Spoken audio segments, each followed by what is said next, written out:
तो दोस्तों आज के इस वीडियो में बात करने वाले हैं उदयपुर में होने वाले फोर्थ ग्रेड डॉक्यूमेंट वेरिफिकेशन के बारे में और कुछ लोगों का जो क्वेश्चन है प्रोविजनल लिस्ट को लेके उसके बारे में कि प्रोविजनल लिस्ट कब आएगी और प्रोविजनल लिस्ट में किस किस को डाला गया है कि आपका नाम तो प्रोविजनल लिस्ट में नहीं आने वाला है, तो इसका आपको पता कैसे चलेगा। तो सारा इस वीडियो में बात करने वाले हैं।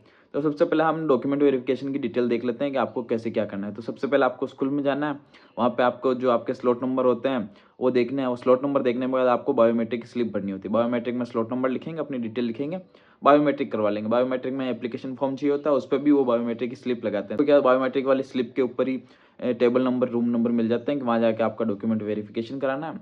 तो वहाँ पे जाइए, आप टेबल के बाहर आपको बुला दिया जाएगा कि इस टाइम आ जाइए। तो आप जाएंगे अंदर, आपके सारे डॉक्यूमेंट दिखाएंगे तो वो चेक करेंगे। अगर उन डॉक्यूमेंट में उनको कोई कमी लगती है तो यहाँ से खेल शुरू होता है प्रोविजनल का।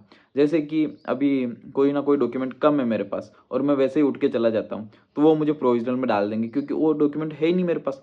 या तो वो मुझे कुछ टाइम दे देंगे कि इस टाइम में जाके आप अपना डॉक्यूमेंट बना के ले आओ और जमा करवा दो। और अगर आपको टाइम लग रहा है और आप उनको भी पता है कि डॉक्यूमेंट बनने में टाइम लगेगा, जैसे कि मूल निवास और जाति निवास जो है बनने में टाइम लगता है, तो वो आपको प्रोविजनल में डाल देंगे। या फिर आपने ऐसा कोई सर्टिफिकेट नहीं जमा कराया जो वहाँ पे ज़रूरी चाहिए होता है, तो भी आपको प्रोविजनल में डाल देंगे। ठीक है। और इसके अलावा अगर आपके पास सारे डॉक्यूमेंट है तो आपका वो वहाँ पे पात्र लिख के आपके फ़ोटो और साइन ले लेंगे और आपको कह देंगे आपका डॉक्यूमेंट वेरिफिकेशन हो गया।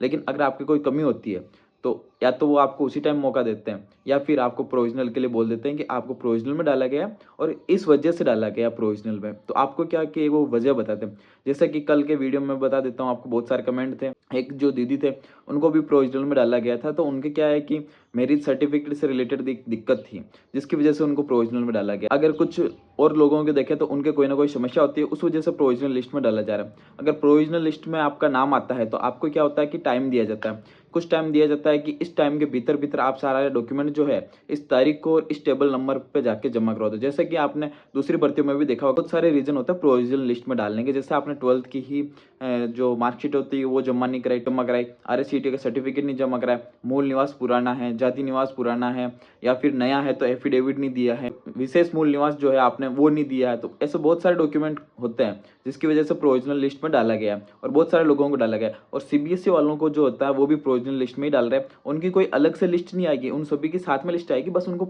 वेरीफाई करने के लिए।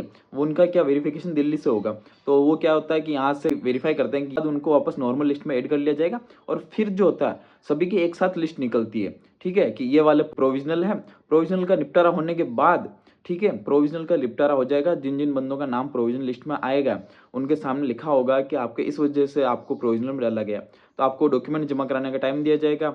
वो डॉक्यूमेंट अगर आप फिर भी जमा नहीं कराते हो तो फिर फाइनल लिस्ट आती है, फिर आपको मौका नहीं दिया जाता है। वो प्रोविजनल लिस्ट खत्म हो जाती है, उसके बाद फाइनल लिस्ट बनती है और फाइनल लिस्ट से ही सभी लोगों का निर्धारण होता है कि ये फाइनल हो गया और ये नहीं हुआ है। ठीक है। और अभी कुछ लोग पूछ रहे हैं कि जैसे कि मैं आज डॉक्यूमेंट वेरिफिकेशन था और नहीं जा पाया किसी कारणवश, तो मैं क्या बाद में डॉक्यूमेंट वेरिफिकेशन करवा सकता हूँ? तो हाँ, आप बाद में भी डॉक्यूमेंट वेरिफिकेशन करा सकते हैं। जब डॉक्यूमेंट वेरिफिकेशन चल रहा है तो उसके सबसे लास्ट में आपको समय दिया जाएगा कि अब आप आइए और आपका डॉक्यूमेंट वेरिफिकेशन कराइए।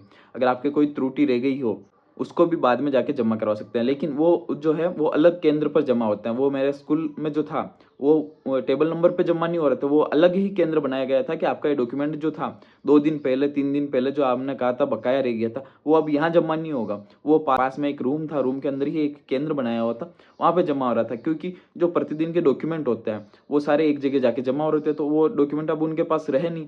तो वो जो है वो नए केंद्र पर जाकर आपको वहाँ डॉक्यूमेंट जमा कराना है कि आपका जैसे जाति निवास जो था उसमें कुछ मिस्टेक थी, तो अब आपने अपडेट करा लिया है, तो क्या होता है कि वो वहाँ पे जाकर आप जमा करवाओ और आपको वहाँ से वो प्रोविजनल से हटा देंगे।